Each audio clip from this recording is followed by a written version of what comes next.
こんにちは、まずくです。皆様、あつ森のアップデートは楽しんでおられますでしょうか？レイアウト大好きな私は、ホテル作りと新アイテムの使い方を考える日々で毎日最高に幸せで楽しいです。そして今日はアップデートで追加された家具を別のものに見立ててレイアウトの可能性を広げるという内容になっております。後半は旧アイテムも使った見立て紹介もしていますので参考になれば嬉しいです。そして過去にも同じように見立て動画を出しているのでそちらもぜひチェックしてみてください。それでは早速ご紹介していきます。どうぞ。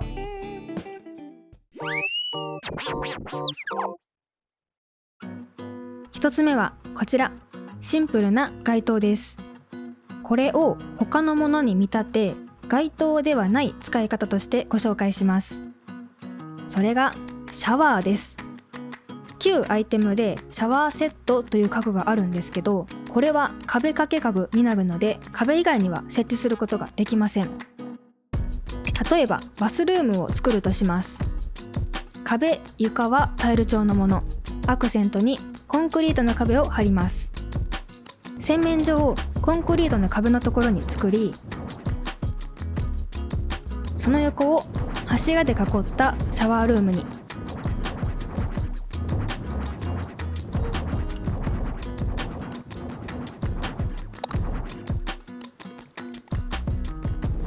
そして残りの空間はトイレを作ります。壁がコンクリート、大理石、タイルという3種類の壁があることで作り込み具合が上がってバランスがいいのでこのままの形でいきたいところなんですけど、シャワーセットだと柱で隠れてしまいます。こういう時に過去作で登場していたシャワーのような使い方でシンプルな街灯をシャワーに見立てて使います。周りの空間がシャワーに合ったレイアウトだとちゃんとそれっぽく見えるかと思うんですけど、いかがでしょうか？これだと壁と接していない場所にもシャワールームを作ることができます。で、さらにこれは壁に接していないといけないんですけど、シャワーセットの水が貫通するところを生かしてシンプルな街灯と組み合わせると見立ての説得力が増すかなと思います。次はスプラトゥーンのアミーボを読み込むとカタログに追加されるフェス看板です。こちらはフェス看板左、真ん中、右と分かれていて、なんと画面の部分にマイデザインを貼ることができます。今回のアップデアイテムの中で、いや旧アイテムと比べてもこのフェス看板の使い勝手の良さは一番なんじゃないかと個人的に思ってます。ではなぜ一番なのか、これから紹介するこのフェス看板だけでどれだけ見立てられるかでわかると思います。まず見立て1、こちらは美容院をイメージしたレイアウトです。フェス看板真ん中に鏡の前デザインを貼って美容院の鏡として使用してみました。モニター下のシルバーの装飾がスタイリッシュでかっこいいので、そういったレイアウトに合いそうです。ちなみに医療ワゴンも美容院で使うワゴンに見立てています。そして見立て2、こちらもフェス看板真ん中を使用し、ファーストフードのメニュー表を貼ってみました。これは電子パネル式のセルフレジに見立てています。ファーストフード店ではない場所でも見かけたりするので、マイデザインを変えれば他の施設でも使えるかと思います。次は見立て3、おうちレイアウトでの例です。フェス看板はただの看板ではなく電子看板です。真っ暗なマイデザインを貼ればテレビとして使うことができます。このレイアウトでは家庭用のテレビサイズに近づけるためフェス看板左と右をくっつけてみました。モニター下のデザインがテレビ台っぽくも見えます。次は見立て4、さっきのテレビの見立ての応用で映画館で使ってみました。フェス看板真ん中を追加しエンドロールの前デザインを貼っています。次は見立て5、ブラインドの前デザインを貼って施設の窓口として見立ててみました。モニター上の出っ張りが屋根のように見えて、さらにモニター前の余白がテーブルっぽくも見えます。ちなみにフェス看板同士はぴったりとくっついてくれるので、真ん中のパーツを2つくっつけて横に伸ばしてみました。もちろんどれかのパーツ単体でも窓口として見立てることができると思います。次は見立て6、島クリエイトで使える見立てです。線路の上に横長の展示台を並べ、その前に窓の前デザインを貼ったフェス看板真ん中を展示台分並べます。そして側面にフェス看板右と左をくっつけたら、なんと電車に見立てることができました。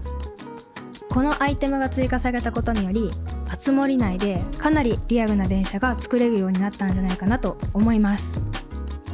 他にも正面向きの電車やレイアウトを変えればバスとしても使えそうなので、ぜひ作ってみてください。ちなみにフェス看板は光ります。なので暗い時間帯にすると、こんな風に電車から明かりが漏れているようにも見せることができるのもポイントが高いです。という感じでフェス看板の見立ては以上です。他の見立てもできそうな予感がプンプンするので、よければ皆さんも探してみてください。そして次はゼグダの網を読み込むとカタログに追加される朽ちたガーディアンの見立てです。私はゼグダは詳しくないので、この家具を見た時に木みたいって思いました。なのでこれを魔法使いがテーマの島にいくつか置いてみたところ、木を切られて放置されている切り株のように見立てることができました。もちろんファンタジーテーマではなくても森のエリアでも馴染むかと思います。ということで新アイテムの見立ては以上となります。ここからは旧アイテムの見立てもご紹介していきます。1つ目は視聴者さんからいただいたアイデアをご紹介します。この部屋は保つのキッズ向け体操教室というテーマで作ったハピパラの部屋です。マットの角をよーく見てもらうと、なんとこちらスプレー缶にあさみちゃんからもらえる可愛らしいパターンを貼ると水筒に見立てることができます。小学生の頃に持っていた蓋がコップになるあの水筒です。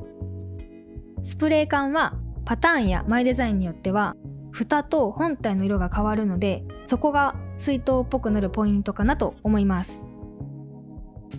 2つ目は天井家具の吊り下げステージライトの光を使ってガラス窓があるように見立ててみました。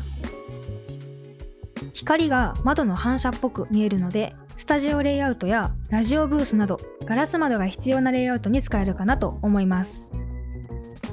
そして3つ目は手芸屋さんでの見立てです。買い物かごの中を見てもらうと、本来だと買い物かごの中に小物は入れられないんですけど、ピンク色の毛糸のようなものが入っています。なんとこちらは壁に飾ったギプスです。こんな感じで向きによってはギプスにしか見えないんですけど、ここまで覗き込まない限り毛糸として見立てられるかなと思います。4つ目はパーテーション付きデスクとアンティークなレジを組み合わせて ATM に見立ててみました。実際に ATM という家具はあるんですけど、なかなか海外テーマの銀行だと馴染まなかったので、これだとレイアウトの雰囲気を壊さず合わせられるかなと思います。5つ目は駅のレイアウトでの見立てです。床の間を使って売店に見立ててみました。2つの床の間を向かい合わせると入り口ができるので、その中に小物のつまげたボトルクレートを覗かせて、周りに買い物かごや商品棚を並べればそれっぽく見せられるかなと思います。ちなみに左角にちらっと映っている額入りポスターを縦に飾ってあるものは、中に鏡の前デザインを貼ってガラス扉に見立てています。6つ目はこちら、床に新聞紙の前デザインを貼り、その上に包まれた袋、アンスリウム、政治の壺、じょうろ、落ち葉を飾り、植え替え途中に見立ててみました。これは島釘でも使えるかと思うので、よければちょっとしたスペースとして作ってみてください。7つ目はちょっと見立てとは違うんですけど、シンプルな柱を左右に斜めに並べて四角い部屋の角を丸く見せ、コンサートホールを作ってみました。角を丸く見せる方法はコンサートホール以外でも使えるかと思います。そして最後はこちら、じゃこ天の目指せ発明王というカピバラのテーマでタイムマシンを発明している設定が作ったレイアウトです。月面移動車をタイムマシンに見立ててみました。ちなみに四隅のオレンジ色の氷の柱はパワーを貯めている設定です。いかがでしたでしょうか。今回は新旧アイテムを使って別のものに見立てるという動画でした。個人的にフェス看板の汎用性が高すぎて、これからの動画でたくさん登場しそうな予感です。よければ皆さんも今回ご紹介した見立ての他にあれば、ぜひぜひコメントで共有してもらえると嬉しいです。最後まで見ていただきありがとうございました。よければ高評価、チャンネル登録、コメントもお待ちしております。ほいじゃあ。